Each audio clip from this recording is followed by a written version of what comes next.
Thank you, Mr. Speaker, and I beg to move the motion on the order paper.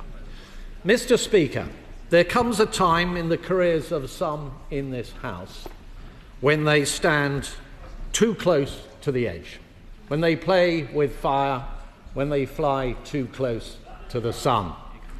And to continue in that astronomical metaphor, we have a Chancellor who has truly thrown herself headlong into a colossal black hole entirely of her making. The Chancellor, Mr. Speaker, has trashed our economy, and she will blame anybody but herself.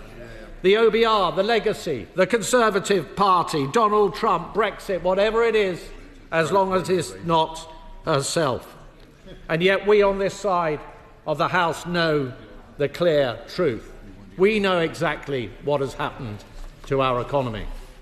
We know that we had a government that, when it was in opposition, said that there was no way they would be putting up taxes left, right and centre, and yet within a few short months they had done precisely that, layering up taxes on businesses, destroying growth, at the same time as talking down our economy, the fictitious £22 billion black hole, which ironically was debunked as not legitimised by the OBR at the behest of the party opposite themselves. We know that this party has borrowed colossal amounts of money, is due to be spending around £500 billion more than the plans that they inherited. And what has been the consequence of that, Mr. Speaker? It has been elevated inflation. We now have the highest inflation in the G7. The IMF tells us that next year we will once again have the highest inflation in the G7. And the consequences of that, through monetary policy, of course, are that interest rates will be higher for longer, bearing down on those who have mortgages, businesses who wish to borrow. And critically, I will in a moment, critically, when it comes to our burgeoning national debt, which is soaring under this government, the costs of servicing that debt are now running at £100 billion a year, rising to £130 billion across this Parliament. That is twice what we spend on defence. Indeed, if government servicing of our debt was a department of government, it would be the third largest in Whitehall. And none of that money, Mr. Speaker, is going on public services. It is simply going to pay off the creditors who are owed money as a consequence of the profligacy of the party opposite. And I give way to the honourable lady. Thank the honourable gentleman. Thank you, Mr. Speaker. I thank the honourable gentleman for giving way. And would he agree with me that Liz Truss's disastrous mini-budget impacted on working families up and down this country with astronomical mortgage interest rates that they're still struggling to fund at this point in time? I think, Mr. Speaker, we'll take no lessons from the party opposite when it comes to the mismanagement of our economy. What I have just set out has led to a Chancellor that had a budget back in the October of last year, in which she blew all the headroom and more, rebuilt it in the spring, and is now, as we all know, heading into this budget on the 26th of November with a gaping black hole that she will have to fill. That is due to economic incompetence. And it is causing huge uncertainty, Mr. Speaker. I speak to businesses up and down the country. None of them know what to expect. They're all fearful about the tax rises that are yet to come. And that is down to this Chancellor. And what are the consequences?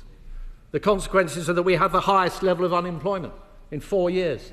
And just with every other Labour government, we always know in history they leave office with unemployment higher than that which it was when they came into office. In the retail, hospitality and leisure sector alone, 90,000 jobs have been destroyed under this government. Young people bearing the brunt of these policies. Under us, Mr. Speaker, youth unemployment fell by around 45%.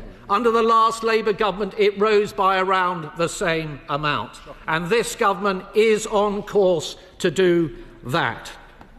And young people are particularly, I will in a moment, young people are particularly affected, of course, because the national insurance changes are not just an increase in the rate, they're a reduction in the threshold. And that affects young people desperate to get their first job, that foot on the career ladder, the most. And I give way to My right honourable friend. Thank you. I'm really grateful to my right honourable friend for giving way. And does he agree with me that in such a short period of time, what the opposite benches are showing out, that it's they that cannot be trusted with the economy and the future of this country, and it's time they woke up to the reality? My right honourable friend is absolutely right, Mr. Speaker. We see it in inflation. Inflation running at twice the Bank of England's target or thereabouts, twice or thereabouts that they inherited under us on the day of the general election. And within that, food inflation rocketing up at over 4%, damaging and impoverishing the very people that party opposite claims to want to stand up for. And could I will give way. Very grateful to my right honourable friend. Does he agree with me that we also see it in hypocrisy? For example, cabinet ministers who say build, baby, build, whilst at the same time writing letters to the Mayor of London trying to block homes in their own constituency. Very good point. The right honourable gentleman makes, as usual, a characteristically poignant point.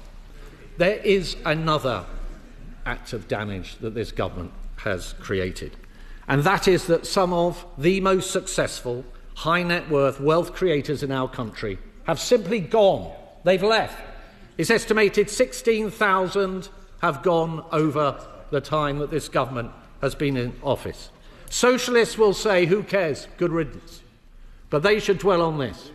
The tax paid by that 16,000 is probably equivalent to between a third and 500,000 people on average earnings. Hard-working people up and down our country paying the price of Labour's policies. And Mr. Speaker, there are choices here. It does not have to be like this. We can actually reduce taxes if we get on top and control government spending. At my party conference, we set out £47 billion of savings across government, including £23 billion in savings across the welfare budget. What did the government do when they came to try to tackle the welfare budget? They showed us that this is a dad's army of a government with a Captain Mannering of a Chancellor. No match even for the rabble behind them. We know that we need to have responsible tax cuts, Mr. Speaker. That means they need to be funded and they need to lean into growth. And that is why we have announced that were we in government, we would be abolishing stamp duty on primary residences. This is one of the worst taxes in our tax system. The OBR states that a 1% increase in stamp duty will lead to between a 5 to 7% decrease in the number of transactions. And yet, on this government's watch, the stamp duty due on a home valued at £300,000 will have doubled during their time in office. And I will certainly give way to my right honourable friend. I'd like to thank the Shadow Chancellor for giving way, and he's making a very powerful speech. And is he aware that recently in the Treasury Select Committee we were given evidence by a range of tax specialists, all of whom endorsed abolishing stamp duty? Yes, and can I thank my right honourable friend for the excellent work that she's been doing on the committee, particularly when she chaired that committee in the last Parliament. So, Mr. Speaker, I will give way to my... I'm very grateful to my right honourable friend for giving way. Would he agree that this government is not only taxing young people's jobs, it's also taxing young people's chances of owning a home by its increase in stamp duty, its increase, rumoured, on the capital gains on principal private residences? My right honourable friend is absolutely right. The reason why we need to abolish this tax, Mr. Speaker, includes the fact that it stands in the way of younger people getting onto the housing ladder. It gums up, to use the words of Paul Johnson, the entire system of house purchasing in our country. In fact, he said, and I quote, "Stamp duty may look like a taxation on wealthy people who move house, but it also acts to reduce effective supply for everyone, and that includes first-time buyers." I give way to my honourable friend. I thank my honourable friend for giving way. He's making an excellent speech. Does he agree with me that it also gums up mobility so that people are not able to move? As they lose their job under this Labour government, it makes it more expensive for them to move house to find another. My honourable friend makes exactly the right point. It does exactly that. It stops people moving to where the work is to get better jobs, to further themselves. Who wants to move to one place, pay stamp duty, then move to another to pay more stamp duty, to move to another to pay more stamp duty? It does not add up, and I will give way to my honourable friend. I'm grateful to the Shadow Chancellor for his point. Is he aware of the study done by Jackson Stocks, who looked at people who are 55 and over to see how much abolishing stamp duty would help move the market along, and that in its estimate within the first year that would be 500,000 people, second year 1.4 million people, so significantly allowing people who want to downsize to provide more homes for their families while freeing them up. This is a real blocker. Does he agree with me that that study is really useful to show the power of this policy would have? My honourable friend is absolutely right. Look, this is a blocker, Mr. Speaker, on the aspirations of families who are growing their families, who simply want to find a home with more bedrooms within it. And they can't find those homes often because empty nesters, those for whom the children have left home, are not prepared to face the huge, eye-watering stamp duty that is involved. And the other... I give way to the honourable gentleman. I thank him for giving way.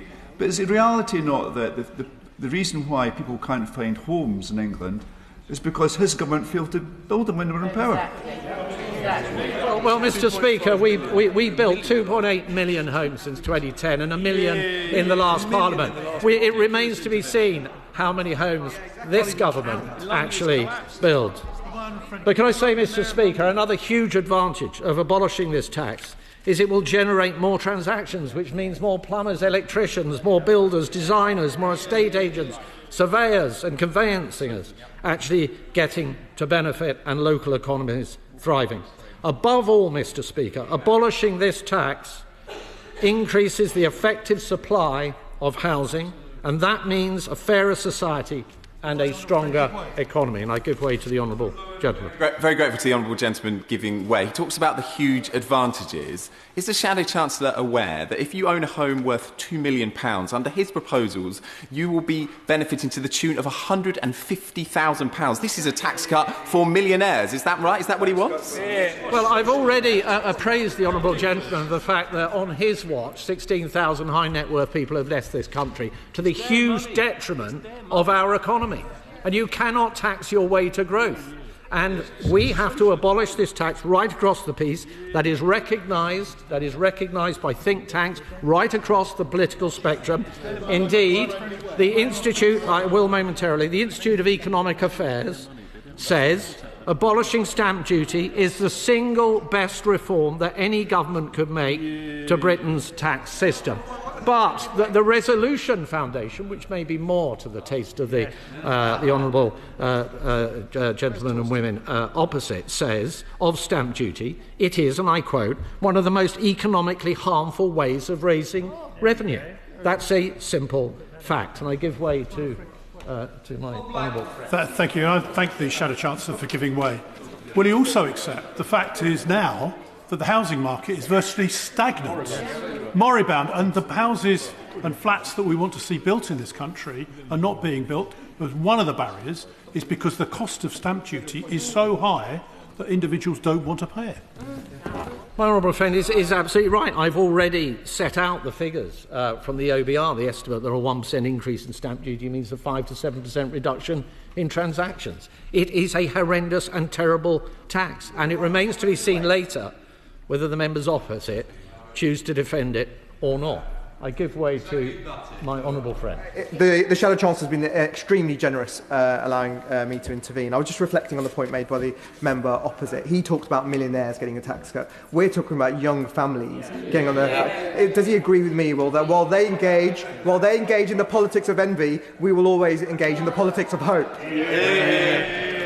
Yes, absolutely. My honourable friend is absolutely right. And as Paul Johnson, formerly of the IFS, says, and I quoted it earlier, it's important, and then in quotes, that this will reduce the effective supply. It also acts to reduce this tax, the effective supply, for everyone, right across every age, right across every income section of the income scale. So if only Parliament, though, and the Secretary, the Parliamentary Secretary, who I see is not in his place, who's a former director of the Resolution Foundation, could show at least some backbone and at least agree with his former self and the quote that I read out from the Resolution Foundation. The facts are, Mr. Speaker, they're very clear, that the government should support this motion today if it believes in growth, if it believes in a fairer society, and if it believes in a stronger economy.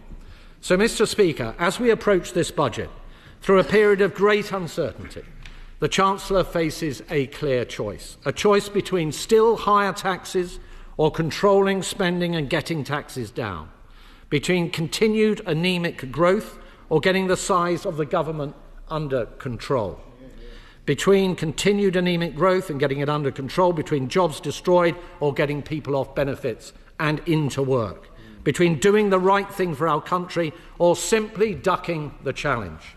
We on this side of the House know what must be done, even at this late stage, to save our economy. Perhaps even the Chancellor herself knows, deep in her heart, that we are right. Yet is it not the truth, Mr. Speaker, that faced with the serried ranks of obstinate delusion arrayed behind her, she is just too weak to act? No plan, no backbone, no wonder under this government we are staring into the abyss.